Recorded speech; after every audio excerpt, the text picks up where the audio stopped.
ஃப்ரெண்ட்ஸ்க்கு எதை பற்றி பார்க்க போகிறோம் அப்படின்னா வந்து ஃப்ளைட் ட்ரைனிங் கோர்சஸ் பற்றி இன்றைக்கி பார்க்க போகிறோம். ஸோ நிறைய பேருக்கு வந்து நிறைய டவுட்ஸ் இருக்குது. ஸோ அதை பற்றி இன்றைக்கி பார்க்க போகிறோம். ஸோ இதுக்கு வந்து பேசிக் குவாலிஃபிகேஷன் பார்த்தீங்கன்னா 12th சயின்ஸ் குரூப் இருக்கணும். இன்கேஸ் நீங்கள் சயின்ஸ் குரூப் இல்லைனாலும் பரவாயில்ல, நீங்கள் ஓப்பன் ஸ்கூலோட பண்ணிவிட்டு நம்ம பைலட் ட்ரைனிங் பண்ணலாம். ஸோ இது வந்து உங்களுக்கு வந்து ப்ராப்ளம் இல்லை. நெக்ஸ்ட் வந்து உங்களுக்கு மெடிக்கல் ஃபிட்னஸ் இருக்கணும். நெக்ஸ்ட் வந்து உங்களுக்கு அப்படி இல்லைனா ஃபிட்னஸ் சர்டிஃபிகேட் வந்து உங்களுக்கு நீங்கள் ஜாயின் பண்ணுறப்ப கேட்பாங்க.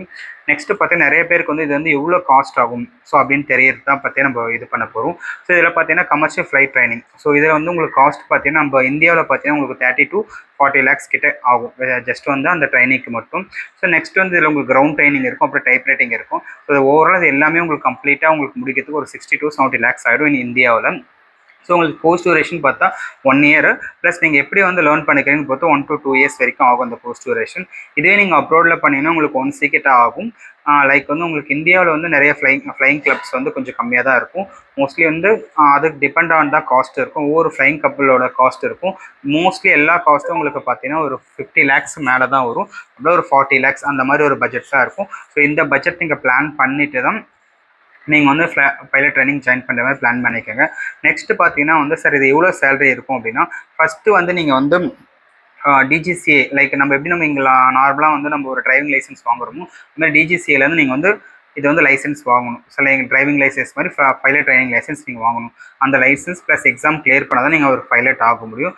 ஃபஸ்ட்டு அதேமாதிரி நீங்கள் இது எல்லாமே கோர்ஸ் முடிச்சுட்டு வந்து ஒரு ஜாப் போகிறீங்க அப்படின்னா நீங்கள் அங்கே வந்து ஒரு ஷூரிட்டி மாதிரி ஒரு 20 to 25 lakhs வந்து நீங்கள் வந்து ஃபஸ்ட்டு நீங்கள் ஒரு ஃப்ளைட்டில் ஜாப் பண்ணுறப்ப நீங்கள் வந்து பே பண்ணுற மாதிரி இருக்கும். ஸோ அதுவும் நீங்கள் இது இன்க்ளூடிங் காஸ்ட்டில் வந்து நீங்கள் ட்ரைனிங் காஸ்ட்லேயும் இன்க்ளூட் பண்ணிக்கோங்க. ஸோ சேலரி உங்களுக்கு நார்மலாக வந்து ஒரு 2 to 3 lakhs வந்து உங்களுக்கு டொமஸ்டிக்கில், இன்டர்நேஷ்னலில் வந்து ஒரு 5 to 6 lakhs வந்து பேசிக் சேலரியாக கிடைக்கும். நீங்கள் வந்து எக்ஸ்பீரியன்ஸை பொறுத்து ஃப்ளையிங் ஹவர்ஸ் பொறுத்தா உங்களுக்கு வந்து சேலரி இன்க்ரீஸ் ஆகும். இதே நீங்கள் ஒரு கேப்டன் அந்த மாதிரி ஆகிட்டிங்கன்னா உங்களுக்கு வந்து ஒரு 10 to 15 lakhs கிட்ட ஒரு ஆகும். ஸோ அதுக்கு தகுந்த மாதிரி நீங்கள் வந்து பிளான் பண்ணி ஸோ இதை உங்களுக்கு பிளான் பண்ணி தான் நீங்கள் வந்து கோர்சஸை பண்ணுற மாதிரி பார்த்துக்குங்க.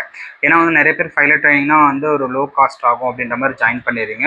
உங்களுக்கு மொத்தமாக உங்களுக்கு கம்ப்ளீட்டாக ஒரு ட்ரைனிங் முடிக்கிறதுக்கு ஸோ டோட்டலாக ஆல் ட்ரைனிங் உங்களுக்கு கிரவுண்ட் ட்ரைனிங்கும் சரி, flying trainings, commercial training plus வந்து டைப் ரைட்டிங் இது எல்லாமே முடிக்கிறதுக்கு உங்களுக்கு அரௌண்ட் 60 to 70 lakhs ஆகிடும். அப்புறம்னா இதை விட உங்களுக்கு ஹையர் எக்ஸ்பென்ஸ் ஆகும். ஸோ இதில் வந்து நீங்கள் பேசிக்காக எவ்வளோ வந்து ஃப்ளையிங் ஹவர்ஸ் இருக்கீங்கன்றதை பொறுத்து தான். நெக்ஸ்ட் வந்து ஆஃப்டர் சேலரி உங்களுக்கு ஆல்ரெடி சொல்லிட்டு இந்த சேலரி தான் உங்களுக்கு வரும். ஸோ நீங்கள் கேப்டன் ஆனீங்கன்னா ஒரு 10 to 15 lakhs வரைக்கும் சேலரி வரும். ஸோ உங்களுக்கு இதை தவிர்த்து வேறு ஏதாவது டவுட்ஸ்னால் நீங்கள் எங்களை காண்டாக்ட் பண்ணுங்கள். தேங்க்யூ ஃபார் வாட்சிங்.